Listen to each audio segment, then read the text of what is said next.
CMHO की अध्यक्षता में हुई मिसेस की बैठक, कई प्रस्तावों पर हुई चर्चा, शीघ्र ही रेडियोलॉजिस्ट लगाने का दिया आश्वासन। मंगलवार को उपखंड के सबसे बड़े राजकीय सामान्य चिकित्सालय में लगभग 1.5 वर्ष के पश्चात मेडिकल रिलीफ सोसाइटी की बैठक जिला मुख्य स्वास्थ्य एवं चिकित्सा अधिकारी डॉक्टर ज्योत्सना रंगा की अध्यक्षता में आहूत की गई।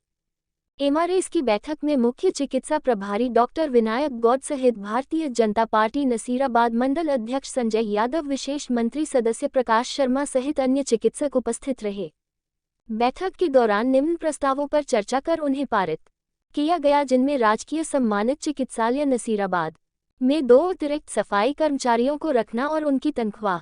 का भुगतान एमआरएस मद से किया जाना, अतिरिक्त लैब टेक्नीशियन की नियुक्ति किया जाना, निःशुल्क दवा वितरण केंद्र हेतु एक अतिरिक्त फार्मासिस्ट नियुक्त करना, प्रयोगशाला द्वारा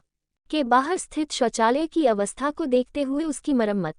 कार्य करवाया जाना, चिकित्सालय के बाहर रोगियों की सुगमता के लिए साइन बोर्ड लगवाए जाना, चिकित्सालय परिसर के आपातकालीन द्वार के बाहर खाली बड़ी जमीन पर मरीजों और चिकित्सा कर्मियों के वाहन पार्किंग की व्यवस्था छावनी परिषद के माध्यम से करवाए जाना, चिकित्सालय में नेत्र रोगियों को बेहतर चिकित्सा सुविधा उपलब्ध करवाए जाने के क्रम में नेत्र विभाग में लगभग 1,75,000 रुपये की लागत से स्लिट लैंप लगाया जाना एवं रोगियों को बेहतर चिकित्सा सुविधा उपलब्ध करवाने के उद्देश्य से करीब 30,000 की लागत से सेप्टोप्लास्टी सेट लगाया जाना तथा चिकित्सालय परिसर में विभिन्न प्रकार के फर्नीचरों की स्थिति अत्यंत खराब होने के कारण लगभग 3 लाख रुपये तक के नए फर्नीचर क्रय किए जाने आदि पर चर्चा की गई तथा प्रस्ताव पास किए गए। सीएमएचओ ज्योत्सना रंगा ने बताया कि स्थानीय मरीजों को बेहतर सुविधा उपलब्ध करवाने के हर संभव प्रयास चिकित्सालय में किए जाएंगे तथा शीघ्र ही चिकित्सालय में रेडियोलॉजिस्ट की भी नियुक्ति की जाएगी, जिससे सोनोग्राफी के लिए मरीजों को निजी सोनोग्राफी सेंटर पर अधिक दरों में सोनोग्राफी नहीं करवानी पड़े। जिला चिकित्सालय की एमआरएस की बैठक हुई। डॉक्टर विनायक जिन्होंने पीएमओ का पदभार अभी हाल ही में ग्रहण किया, उनके आने के बाद पहली बैठक थी ये और काफ़ी चीज़ों का प्रस्ताव पे अनुमोदन हुआ है।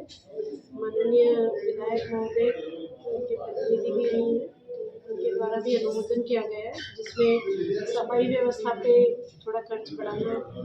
लैब टेक्नीशियन रखना, फार्मासिस्ट रखना और काफ़ी चर्चा हुई। उसमें ये कुछ चीज़ें ये निकल के आई कि अगर हम सीएसआर से या एमएलए फंड से कुछ काम करवाते हैं तो भी बेहतर होगा और जो एमएलए साहब के प्रतिनिधि हैं उन्होंने पूरा हमें आश्वस्त किया है कि कार्य जरूर कराए जाएंगे और साथ ही साथ जो अस्पताल की व्यवस्था है, चिकित्सा की व्यवस्थाओं को सुधारने के लिए हमें इसमें